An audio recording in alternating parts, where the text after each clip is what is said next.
Joining me now to discuss those missing emails, a member of the House Oversight and Government Reform Committee, my old colleague, Congressman John Mica from Florida.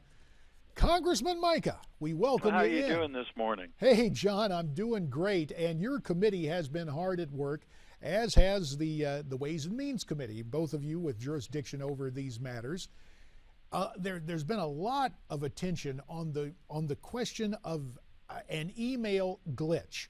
When you have the IRS commissioner come before the committee, his demeanor seems to be combative rather than candid. What is your take on what you've learned or failed to learn from the IRS commissioner in his most recent appearance? Well, first of all, I've known the current commissioner for some years. He's been a cleanup man, as I said in my statement during one of the proceedings with him, that he's sort of the guy at the end of the parade with the broom and the shovel trying to clean up the mess. But he does have a certain air of arrogance about him. What's stunning is being a professional, and he just came into the job the beginning of the year. He was briefed in February that there were some serious technical problems. He was hauled before us in March. A month later, he basically was told by both sides of the aisle all we wanted was the learner emails. Never mentioned any technical problems at that point. In fact, I read his testimony back, and he said, well, we've given you all the information, and we should start concluding this. I think that rubs everybody the wrong way. And then the most astounding thing was last week to reveal to the American people and the Congress that 27 months of the emails, the learner emails, and others who were involved have crashed and disappeared. It would be a strong statement to use, but I have to ask it this way, John Mica. In your opinion, is the IRS commissioner lying to your committee? Well, I honestly don't know. I think that if he knew in February, he should have told us in March when he testified there were problems.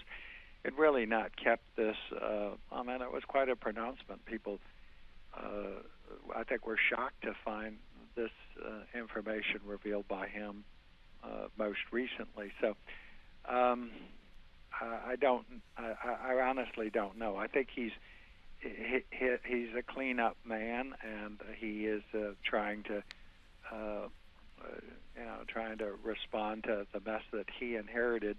I don't think he's handled it as well as he could have. He should have been more forthcoming.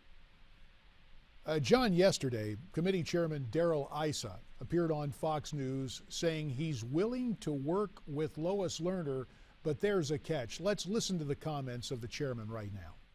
If she were willing to proffer through her attorney that she would tell us something meaningful, disclose how these crimes were committed, how they sought to and who sought to go after conservative groups because of their values, then we could, and I would. I would grant her immunity. So Darrell Issa going public with probably what you have discussed in closed meetings before committee hearings, at least on the majority side, the whole notion of immunity for Lois Lerner.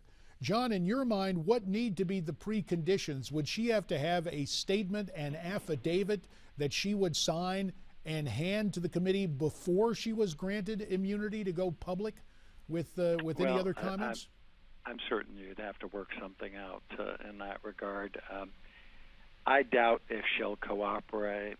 We may have to go the special counsel route.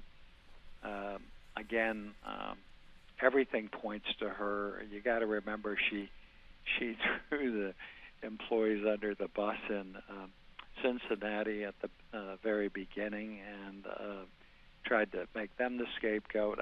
I'll never forget the testimony of one of the folks in Cincinnati who said that she didn't throw us under the bus. She threw us under a convoy of Mack trucks. So her statements have been repudiated by the people in Cincinnati. We followed the chain up of involvement, and it has gotten close to the White House. We don't have a direct link at this point, but she had a targeted effort, which was substantiated by the Inspector General of the Department of Treasury, not by Republicans, to target conservatives, and it was done before the election to gag those conservative groups.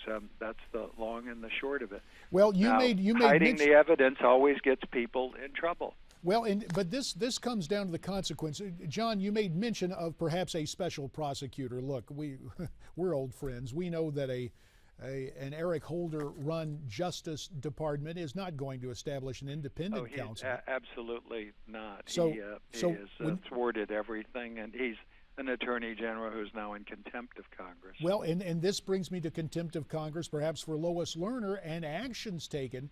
Do you always have to rely on the Justice Department, John?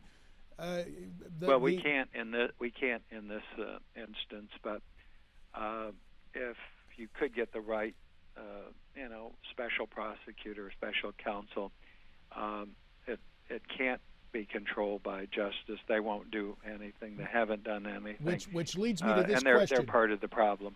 A minute remains. Is it conceivable that the House would move on its own to empower a form of special counsel for more investigation of this? About 30 seconds left, John.